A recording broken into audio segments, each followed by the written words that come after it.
ಇಬ್ಬರು ಯುವಕರ ಮೇಲೆ ಮಾರಕಾಸ್ತ್ರಗಳೊಂದಿಗೆ ದಾಳಿ ಮಾಡಿರುವ ದುಷ್ಕರ್ಮಿಗಳ ಗುಂಪೊಂದು ಒಬ್ಬನನ್ನು ಭೀಕರವಾಗಿ ಕೊಚ್ಚಿ ಕೊಲೆಗೈದು ಮತ್ತೊಬ್ಬನನ್ನು ತೀವ್ರವಾಗಿ ಗಾಯಗೊಳಿಸಿ ಪರಾರಿಯಾಗಿರುವ ಆಘಾತಕಾರಿ ಕೃತ್ಯವೊಂದು ಮಳವಳ್ಳಿ ತಾಲೂಕಿನ ಅಲಗೂರು ಸಮೀಪದ ದಳವಾಯಿ ಕೋಡಿಹಳ್ಳಿ ಗ್ರಾಮದಲ್ಲಿ ಜರುಗಿದೆ. 28 ವರ್ಷದ ಕಾಂತ ಎಂಬಾತನೇ ಹತ್ಯೆಗೀಡಾದ ಯುವಕನಾಗಿದ್ದು, ದುಷ್ಕರ್ಮಿಗಳ ದಾಳಿಯಿಂದ ತೀವ್ರವಾಗಿ ಗಾಯಗೊಂಡಿರುವ ಇದೇ ಗ್ರಾಮದ ಕುಮಾರ ಆಲಿಯಾಸ್ ಕುಮ್ಮಿ ಎಂಬಾತನನ್ನು ಸಾತನೂರಿನ ಖಾಸಗಿ ಆಸ್ಪತ್ರೆಯೊಂದಕ್ಕೆ ದಾಖಲಿಸಲಾಗಿದೆ.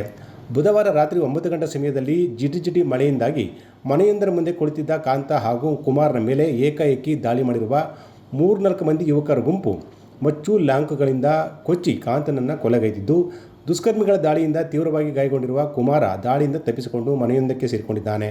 ಗಾಯಾಳುವಿಗೆ ಅಲಗೂರು ಆಸ್ಪತ್ರೆಯಲ್ಲಿ ಪ್ರಥಮ ಚಿಕಿತ್ಸೆ ನೀಡಿ ಹೆಚ್ಚಿನ ಚಿಕಿತ್ಸೆಗಾಗಿ ಆರೋಹಳ್ಳಿಯ ಖಾಸಗಿ ಆಸ್ಪತ್ರೆಗೆ ದಾಖಲು ಮಾಡಲಾಗಿದೆ. ಸುದ್ದಿ ತಿಳಿದ ಕೂಡಲೇ ಸ್ಥಳಕ್ಕೆ ಧಾವಿಸಿರುವ ಅಲಗೂರು ಸಿಪಿಐ ಶ್ರೀಧರ್, ಪಿಎಸ್ಐ ಮಹೇಂದ್ರ ಅವರು ಘಟನೆಯ ಪರಿಶೀಲನೆ ನಡೆಸಿದ್ದಾರೆ. ಮೃತನ ಶವವನ್ನು ಮಂಡ್ಯ ಜಿಲ್ಲಾಸ್ಪತ್ರೆಗೆ ಸಾಗಿಸಲಾಗಿದೆ. ಹತ್ಯೆಗೆ ಸ್ಪಷ್ಟ ಕಾರಣ ತಿಳಿದು ಬಂದಿಲ್ಲವಾದರೂ ಹಳೆ ವೈಷಮ್ಯದಿಂದ ಈ ಕೊಲೆ ನಡೆದಿರಬಹುದು ಅಂತ ಶಂಕಿಸಲಾಗಿದೆ.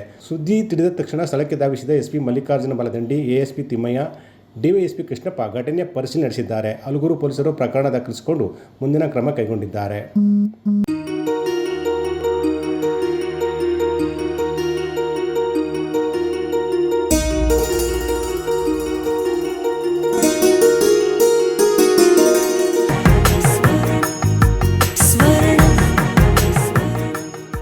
ಸ್ವರ್ಣ, ಇದು ಬಾಂಧವ್ಯಗಳ ಬೆಸುಗೆ,